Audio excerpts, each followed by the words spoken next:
आलोक शर्मा, सरकार की अभी बनी है, अभी तो देखिए मुझे लगता आज है दोपहर में ही तो शपथ ग्रहण हुआ, थोड़ा सा इंतजार करना चाहिए कि नहीं?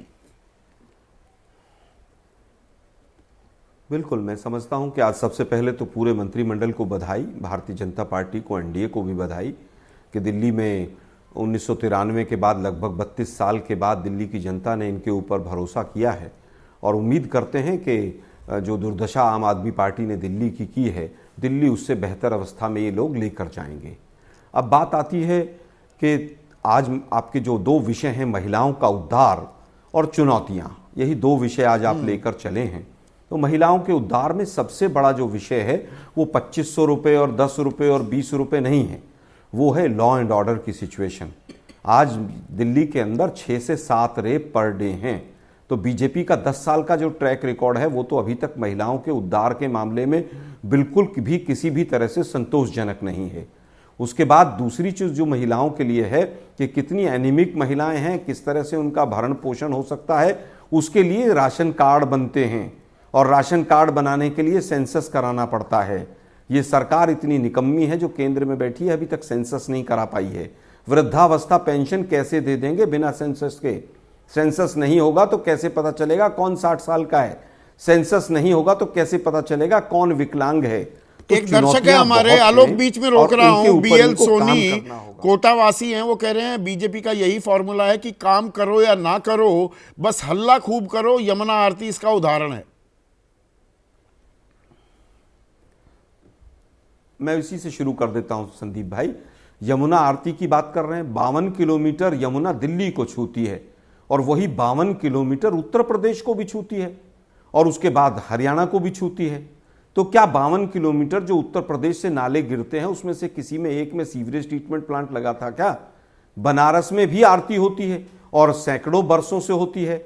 मोदी जी के प्रधानमंत्री बनने के बाद भी दर्जनों नाले मां गंगा के अंदर बनारस में गिरते हैं। तो केवल आरती कर देने से सफाई हो जाएगा, मैं इस बात से सहमत नहीं हूं। लेकिन उसके बावजूद मैं कहूंगा कि मैं आज आलोचना करने के लिए नहीं बैठा हूं। मेरा कहना है कि जो आज आपका विषय है चुनौतियां, दूसरा विषय, उसमें सीधा सीधा है। सबसे पहली चुनौती यह है कि जो घोषणाएं आपने की हैं उसका बजट कहां से आएगा। आप टैक्स कलेक्शन को तो बढ़ा सकते हैं, रेवेन्यू कलेक्शन कैसे बढ़ेगा वो विषय है। आप टैक्स तो 50 तरह के लगा दीजिए, टैक्स कलेक्शन बढ़ जाएगा, लेकिन रेवेन्यू कैसे जनरेट होगा? का सवाल रखिएगा। दिल्ली ज्योग्राफिकली छोटा राज्य है। आप जारी रखिए अपनी बात। पॉल्यूशन इंडस्ट्री नहीं लगा सकते हैं।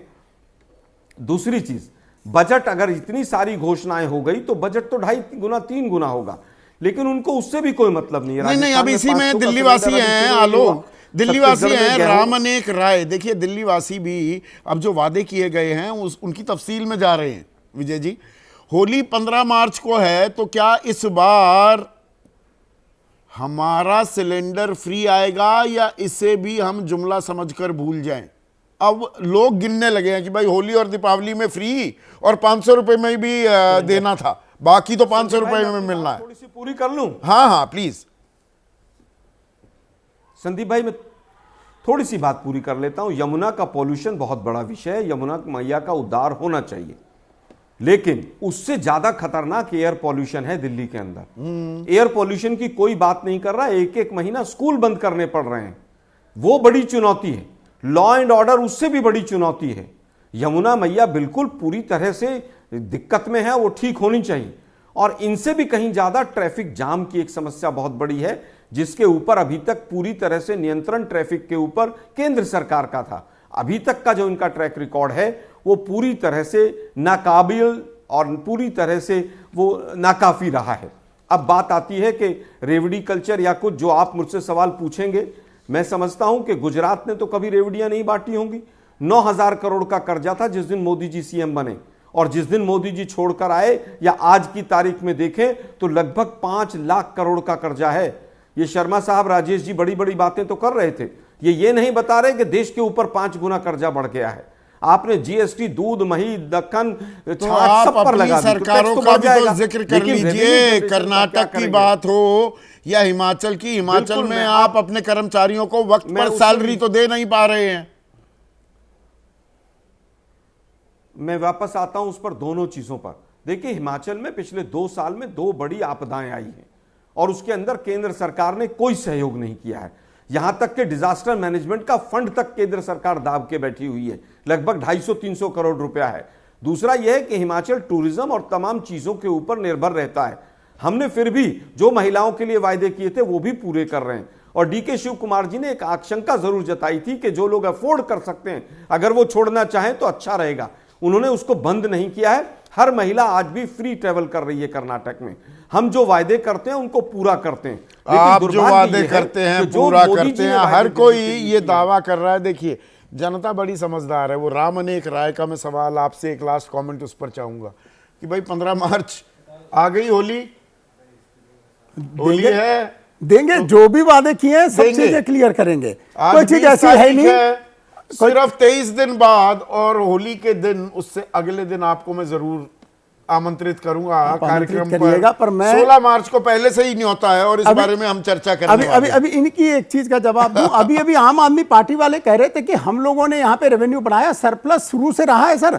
2023 में 14,000 करोड़, फिर 5,000 करोड़, फिर 3,000, हर बार कमता जा रहा था इनके टाइम पे सरप्लस। 16 रोज सरप्लस था दिल्ली। न्योता कबूल है ना? रोज दिल्ली 16 मार्च का न्योता कबूल है राजेश भाई? क्लियर हो जाए तो कोई 16 मार्च को देखते हैं, इससे पता लग जाएगा ये पैमाना। और ये पैमाना सर एक यमुना के लिए क्लियर कर दूं मैं। यमुना सीएसआर में अगर हम 1-1 किलोमीटर सारे कॉर्पोरेट्स को दे देंगे तो ही यमुना क्लियर हो जाएगी। आपके पास विजन होना चाहिए करने का। करिए, बिल्कुल के साथ करेंगे हम। 6,800 करोड़ जो लगा, कहां लगा पता ही नहीं चला। क्लोज कर दूं कार्यक्रम, पता ही नहीं चला 6,800 करोड़। अब ये बीजेपी को थोड़ा अपने शीर्ष नेतृत्व को समझाइए, सीएसआर में दे दीजिए, यमुना को इतने हिस्से में बांट दीजिए। यमुना की सफाई का पूरा जिम्मा तो एलजी को मिल गया था 12 अगस्त 2023 को डेली सर्विसेज एक्ट जब लागू हुई, पर वो अब 3 सालों में साफ करने की बात खुद कर देते हैं शुरू, बिना मुख्यमंत्री के शपथ ग्रहण के। तो समन्वय अब जो डबल इंजन सरकार का है होगा क्या? And we should be fair. थोड़ा वक्त दिया जाएगा सरकार को, फिर सवाल तो खैर पूछेंगे ही। आज सीधा सवाल में बस इतना ही। दुनिया बदल रही है और ये भारत के लिए ला रही है इन्फिनिट अवसर, जिसे हम कहते हैं मिनट इन्फिनिट। आइए आइडियाज ऑफ इंडिया के मंच पर समझे इसी मिनट इन्फिनिट को 21 और 22 फरवरी abplive.com पर।